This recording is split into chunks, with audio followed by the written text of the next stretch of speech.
حضرت بایزید بستامی کہتے ہیں کہ میں نے اپنی ماں کے آگے ہاتھ جوڑے، میں نے کہا امی تجھے راضی کروں یا رب کو راضی کروں؟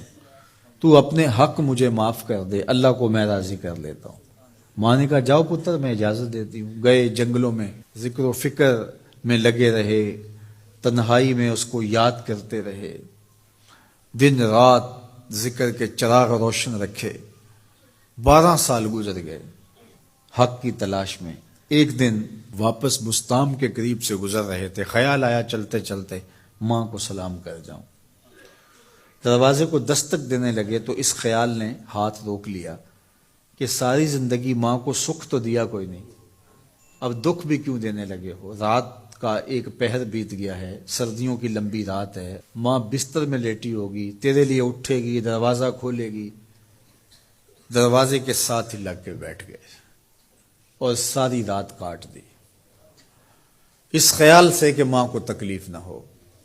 جب سحری کا وقت ہوا تو اندر سے جو نالی آتی تھی اس نالی سے پانی آیا، سمجھ گئے میری ماں تہجد کے لیے اٹھی ہے اور وضو کا پانی ہے، تو فوراً دروازے پہ دستک دی۔ اندر سے آواز آئی بیٹا بایزید میں ابھی آئی۔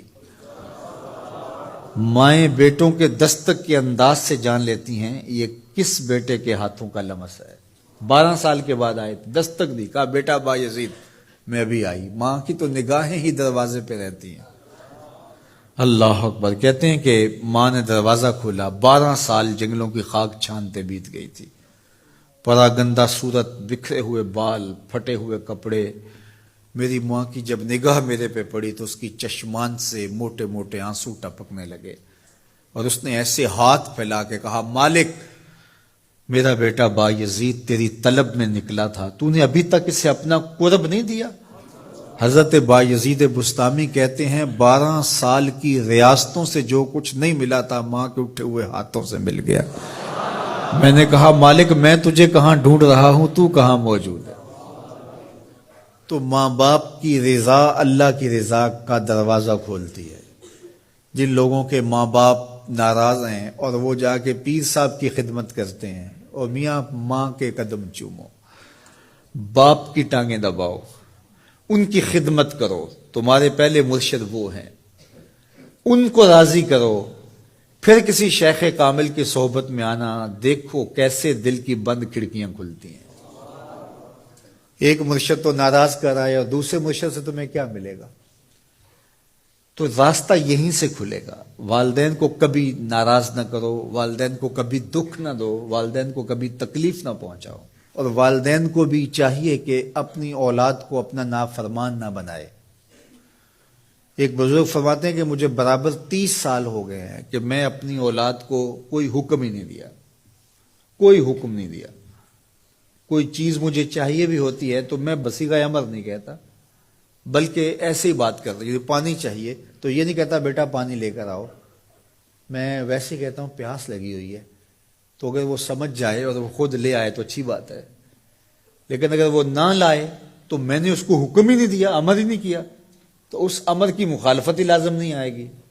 تو کہا 30 سال برابر گزر گئے ہیں، میں نے اپنی اولاد کو حکم نہیں دیا کہ کہیں وہ میری نافرمان نہ ہو جائے، چونکہ اگر وہ نافرمان ہو گئی پلے کچھ نہیں رہے گا۔ جو اولادیں ماں باپ کی نافرمان ہوتی ہے وہ ہوا میں بھی اڑیں، وہ چرخ پہ بھی جھولیں، وہ زمین پہ گرنے والی ہوتی ہیں، کبھی کامیاب نہیں ہو سکتی وہ اولادیں جو ماں باپ کی گستاخ، بے ادب اور نافرمان ہوتی ہیں۔ وہی اولادیں سرخرو، کامیاب اور کامگار اور بامراد ہوتی ہیں جو ماں باپ کی خدمت کرتی ہیں، ماں باپ کی دعائیں لیتی ہیں۔ وہ ایک بچہ ماں باپ کے پاؤں دبا رہا تھا، تو ایک بچہ ایک بر اعظم میں، دوسرا دوسرے بر اعظم میں، تیسرا تیسرے بر اعظم میں بڑے بڑے کاروبار کر رہا تھا۔ تو کوئی اس کا دوست ملنے آیا، اس نے کہا کہ اس نکمے کو بھی کہیں بھیج دو، فلاں جو ہے وہ یورپ میں ہے، فلاں امریکہ میں ہے، وہاں اتنی بڑی کمپنی اس نے کھولی ہوئی ہے، اس نکمے کو یہاں بٹھایا، اس کو بھیج دو، یہ تو نکمہ کسی کام کا نہیں۔ کہا یہ نکمہ ہی تو میرے کام آ رہا ہے۔